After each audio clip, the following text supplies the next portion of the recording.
Free.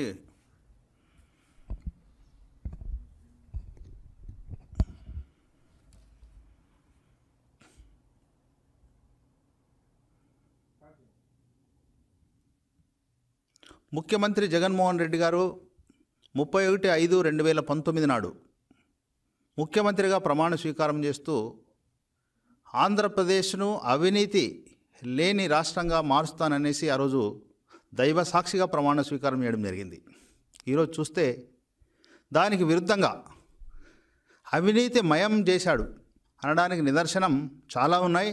అందులో best example ఏంటంటే ఇళ్ల పట్టాల పంపిణీలో దాదాపు 6,500 కోట్లు భారీ అవినీతి జరిగింది. దీనికి రుజువులు ఆధారాలతో సహా నిరూపిస్తామనేసి తెలుగుదేశం పార్టీ నాయకులందరూ కూడా ఛాలెంజ్ చేయడం జరిగింది. ముఖ్యమంత్రి కానీ, మంత్రులు కానీ, ఎమ్మెల్యేలు కానీ ఈ క్షణం వరకు ఈ సవాల్ని స్వీకరించినటువంటి సందర్భాలు లేవు. దీనికి సంబంధించి కనీసం స్పందించినటువంటి దాఖలాలు కూడా లేవు. ఈ యొక్క ఇళ్ల పట్టాల స్కీముతో ముఖ్యమంత్రితో సహా 40 మంది ఎమ్మెల్యేలు కనకాభిషేకం జరిగింది. దాని ఆధారాలన్నీ కూడా మా దగ్గర ఉన్నాయి. ఇప్పుడు కూడా మీ ద్వారా ఒకటే ఛాలెంజ్ చేస్తున్నా, ముఖ్యమంత్రి గారికి కానీ, మంత్రులకు కానీ, ఎమ్మెల్యేలకు కానీ ఖచ్చితంగా ఇళ్ల పట్టాల పేరున 6,500 కోట్లు అవినీతి జరిగింది. రుజువులు ఆధారాలతో సహా నిరూపించడానికి తెలుగుదేశం పార్టీ సిద్ధంగా ఉంది. టైము, డేటు, ప్లేస్ ఫిక్స్ చేస్తే మేమంతా కూడా రెడీ రావడానికి. మరి విజయవాడ అయినా సరే, జిల్లా కేంద్రాలు ఎక్కడైనా సరే రుజువులతో సహా నిరూపిస్తామనేసి కూడా ఛాలెంజ్ విసురుతున్నా. ఒకసారి విషయానికి వస్తే అందరికీ తెలిసిందే, ఇళ్ల పట్టాలు ఇస్తామనేసి మరి ప్రచారం ఎక్కువ, ప్రతి పత్రికల్లో ఏ విధంగా ప్రచారం చేసుకుంటున్నారో మనందరికీ తెలిసిన విషయమే. ప్రచారానికి అలవాటు పడినటువంటి ముఖ్యమంత్రి ఏ రకంగా ప్రజలను మభ్యపెడుతున్నాడు, మోసం చేస్తున్నాడు, ప్రజల సొమ్ము ఏ విధంగా ఖర్చు చేస్తున్నాడనే నిదర్శనం ఈ యొక్క ఇళ్ల పట్టాలకు సంబంధించినటువంటి పంపిణీ. ఇందులో ముఖ్యమంత్రితో సహా 40 మంది ఆధారాలను ఎందుకంటున్నానంటే, దీనికి సంబంధించి క్లియర్గా మా దగ్గర ఉన్నటువంటి ఆధారాలన్నీ కూడా, ఉదాహరణకు వైఎస్ఆర్సీపీకి సంబంధించినటువంటి తెనాలి నియోజకవర్గంలో అధికార పక్ష నాయకులు రైతుల నుంచి 5 లక్షల రూపాయలు కొన్నటువంటి భూమిని 70 లక్షల రూపాయలు ప్రభుత్వానికి అమ్మి ఆ డబ్బుతో ఏ విధంగా అవినీతి చేయడం అనేది అంతా వివిధ పత్రికల్లో, ప్రింట్ అండ్ ఎలక్ట్రానిక్ మీడియాలో రావడం జరిగింది. చివరికి కోర్టు జోక్యంతోనే ఇది ఆగిపోయింది. అట్లనే కావలి ఎమ్మెల్యే ప్రతాప్ రెడ్డి గారు తన అనుచరులు పనివాళ్ళ పేరిట జూలై 1న 13 ఎకరాలు పేరు మీద పెట్టుకునేసి ఆయన కొనుగోలు చేయడం, 3వ తేదీన కలెక్టర్కి సిఫార్సు చేస్తే కలెక్టర్ ఒప్పుకోకపోతే మంత్రి అనిల్ కుమార్ యాదవ్ ప్రోద్బలంతో ఆయన బదిలీ చేయడం జరిగింది.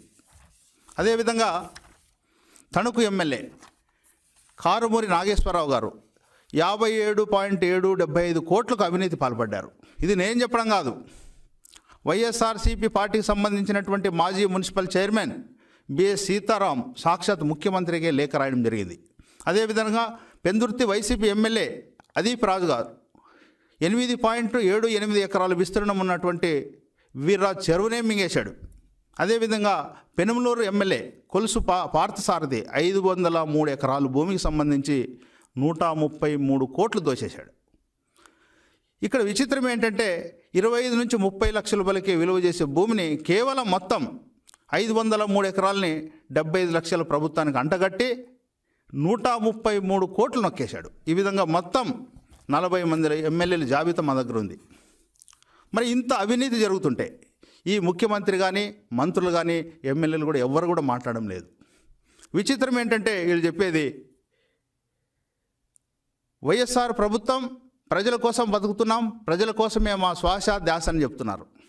మరి వీళ్ళు ఉండేటువంటి ఇల్లులు, ఒకసారి ముఖ్యమంత్రి గారి ఇల్లు తాడేపల్లిలో చూసినా, హైదరాబాద్ లోటస్ పాండ్లో చూసినా, బెంగళూరులో రాజభవనం చూసినా, మరి ఎంత పెద్ద రాజభవనంలో ఉంటున్నాడు. పేదలకు ఇచ్చే ఇల్లు మాత్రం చారెడు, వాళ్ళు మాత్రం భార్యడింట్లో ఉంటున్నారు, రాజభవనాల్లో ఉంటున్నారు. మీ ద్వారా ముఖ్యమంత్రికి కానీ, మంత్రులకు కానీ ఒకటే ఛాలెంజ్ చేస్తున్నా, ఇప్పుడు మీరు ఊరికి దూరంగా దాదాపు 3 నుంచి 10 కిలోమీటర్ దూరంలో ఇచ్చినటువంటి ఇళ్లలో ముఖ్యమంత్రి క్యాంపు కార్యాలయం కానీ, మంత్రులు కానీ, ఇళ్ళు అదేవిధంగా ఎమ్మెల్యేలు కానీ నివాసానికి సంబంధించినటువంటి ఇల్లు కట్టుకోవడానికి సిద్ధమని అడుగుతున్నా. మీరు కట్టుకోకుండా పేదలకు మాత్రం ఊరికి 3 నుంచి 10 కిలోమీటర్ దూరంలో ఇస్తూ మరి ఇది ప్రజలు మోసగించడం కాదా అని కూడా అడుగుతున్నా. అదేవిధంగా 175 నియోజకవర్గాల్లో 100కు పైగా నియోజకవర్గాల్లో దళిత భూములను కూడా వీళ్ళు స్వాధీనం చేసుకోవడం జరిగింది. ఇది ఎంత అన్యాయం ఇది! ఈరోజు దళితుల కోసమే మేము జీవిస్తామని చెప్పినటువంటి ముఖ్యమంత్రి దళితుల్ని మోసం చేస్తున్నారని చెప్పడానికి నిదర్శనం ఇది. అదేవిధంగా ఒక అడుగు నిర్మించాలంటే కనీసం 1000 రూపాయలు అవుతుంది. అంటే 16x18 అంటే 2,88,000 రూపాయలు ఖచ్చితంగా అవుతుంది. మరి కేంద్ర ప్రభుత్వం ఏమో 1,50,000 ఇస్తే రాష్ట్ర ప్రభుత్వం కేవలం 30,000 మాత్రం ఇస్తుంది. ప్రచారం మాత్రం 1,80,000 మేము ఇస్తున్నట్లు ఈ ప్రభుత్వం ప్రచారం చేసుకుంటున్నది. అదేవిధంగా ఇల్లు నిర్మాణానికి సంబంధించి సిమెంట్ అయితేనేమి, ఇసుక అయితేనేమి, ఐరన్ కొనుగోలు సంబంధించి కూడా వీళ్ళు ఇచ్చే డబ్బుల్లో 10% కమిషన్ తీసుకున్నట్లు కూడా అన్ని ప్రింట్ అండ్ ఎలక్ట్రానిక్ మీడియాలో వస్తున్నాయి. ఈ రకంగా ఇళ్ల పట్టాల పేరున 6,500 కోట్ల రూపాయలు దోపిడీకి పాల్పడింది, భారీ అవినీతికి పాల్పడింది ప్రభుత్వం అనడానికి నిదర్శనం ఇందాక చెప్పినటువంటి ఎగ్జాంపుల్స్. అదేవిధంగా మీరు ఒకసారి చూడండి, తెలుగుదేశం ప్రభుత్వంలో 5 ఏళ్ల పాలనలో 20,96,331 ఇళ్ళు మంజూరు చేయగా, అంటే ప్రభుత్వం చివరి 2019 ఫిబ్రవరి నాటికి 10 లక్షల ఇళ్ళు పూర్తి చేసి పేదవాళ్ళకి ఇవ్వడం జరిగింది. ఈ రకంగా ముఖ్యమంత్రి ప్రమాణ స్వీకారం రోజు ఇంకో మాట చెప్పాడు, ఏడాదికి 5 లక్షల ఇళ్ళు కడతామని చెప్పినటువంటి ముఖ్యమంత్రి ఈ క్షణం వరకు ఒక్క ఇల్లు కూడా నిర్మాణం చేయలేదు. తెలుగుదేశం ప్రభుత్వంలో నిర్మించినటువంటి టిడ్కో ఇళ్ళు సంబంధించి ఈ క్షణం వరకు డ్రామాలు నడుస్తున్నాయి. మొన్న మా జాతీయ అధ్యక్షులు మాజీ ముఖ్యమంత్రులు చంద్రబాబు నాయుడు గారు పేదలకు ఒక పిలుపిచ్చాడు. జనవరిలోపు తెలుగుదేశం ప్రభుత్వ హయాంలో నిర్మించినటువంటి టిడ్కో ఇళ్ళు ఈ ప్రభుత్వం ఇవ్వకపోతే ఎవరైతే లబ్ధిదారులు ఉన్నారో వాళ్ళందరినీ ప్రవేశం చేయిస్తామని చెప్పిన వెంటనే బెదిరిపోయి ఈ కథలు చెప్పే ప్రాబ్లం స్టార్ట్ చేశాడు. ఈ రకంగా ఈ ముఖ్యమంత్రికి చిత్తశుద్ధి లేదు, మంత్రులకు చిత్తశుద్ధి లేదు. ఎంతసేపు ఉన్నా ప్రచారానికి అలవాటు పడ్డారు తప్ప వీళ్ళు ఆచరణాత్మకంగా లేదు అనడానికి నిదర్శనం. ఒకసారి టిడ్కో ఇళ్ళు సంబంధించి ఎంతో క్వాలిటీతో నిర్మాణం చేసి అదేవిధంగా లబ్ధిదారులు కూడా ఎంపిక చేయడం జరిగింది. కేవలం భూమి పూజ చేసి లేదా ప్రవేశం టెంకాయ కొట్టి లోపలికి పోయే పరిస్థితి ఈరోజు కూడా ఇచ్చే పరిస్థితి లేదు. ఇల్లు పట్టాలు అట్లా చేస్తున్నారు, ఇల్లు ఈ విధంగా చేస్తున్నారు.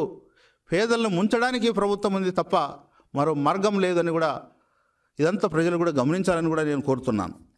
అదేవిధంగా దీనికి సంబంధించి తెలుగుదేశం పార్టీగా మేము డిమాండ్ చేసేది ఏంటంటే, ఇళ్ల పట్టాల పేరున జరిగినటువంటి 6,500 కోట్లకు సంబంధించి సిబిఐ ఎంక్వైరీ చేయాలని కూడా డిమాండ్ చేస్తున్నా. అదేవిధంగా గ్రామాల్లో 3 సెంట్లు, పట్టణాల్లో 2 సెంట్లు ఖచ్చితంగా అర్హులైనటువంటి పేదలందరికీ ఇవ్వాలని కూడా డిమాండ్ చేస్తున్నాను. ఈ ఇల్లు పట్టాలన్నీ కూడా ఊరికి దూరంగా ఇందాక చెప్పినట్లు 10 నుంచి 12 కిలోమీటర్ దూరంలో శ్మశానంలో, కొండల్లో, చెరువుల దగ్గర ముంపు ప్రాంతాల్లో కూడా ఇవ్వడం జరిగింది. వీళ్ళేమో రాజభవనాల్లో, పట్టణాల్లో, నగరాల్లో నడిబొడ్డున ఉంటూ పేదలు మాత్రం ముంపు ప్రాంతాల్లో ఇస్తూ మోసం చేశారు. కాబట్టి కొండలు, గుట్టలు, శ్మశానాలు ముంపు ప్రాంతాల్లో కాకుండా పల్లెలు, పట్టణాలకు దగ్గరగా ఇవ్వాలనేసి కూడా డిమాండ్ చేస్తున్నాను. అదేవిధంగా ఎస్సీ, ఎస్టీ, బీసీ, మైనార్టీ, అగ్రవర్ణాలకు సంబంధించినటువంటి పేదలు అసైన్డ్ భూములను కూడా బలవంతంగా స్వాధీనం చేసుకున్నారు. ఖచ్చితంగా వీటిని వాపసు చేయాలని కూడా డిమాండ్ చేస్తున్నాను. అదేవిధంగా పట్టాల పంపిణీకి టీడీపీ కోర్టుల ద్వారా స్టే తెచ్చి ఆపిందనేసి కూడా ఒక అపోహ రోజు ప్రచారం చేస్తున్నారు, గ్లోబల్ ప్రచారం. దీన్ని నిందలు వేసినటువంటి మంత్రులు ప్రజలకు క్షమాపణ చెప్పాలి అని కూడా డిమాండ్ చేస్తున్నా. ఈ రకంగా ఈ ప్రభుత్వం చెప్పేది ఎక్కువ, చేసేది తక్కువ. అదేవిధంగా అవినీతి లేని ఆంధ్రప్రదేశ్ నిర్మిస్తారని చెప్పినటువంటి ముఖ్యమంత్రి మాట తప్పాడు, మడమ తప్పాడు. కాబట్టి ప్రజలందరికీ బహిరంగ క్షమాపణ చెప్పాలని కూడా మీ ద్వారా నేను కోరుతున్నాను.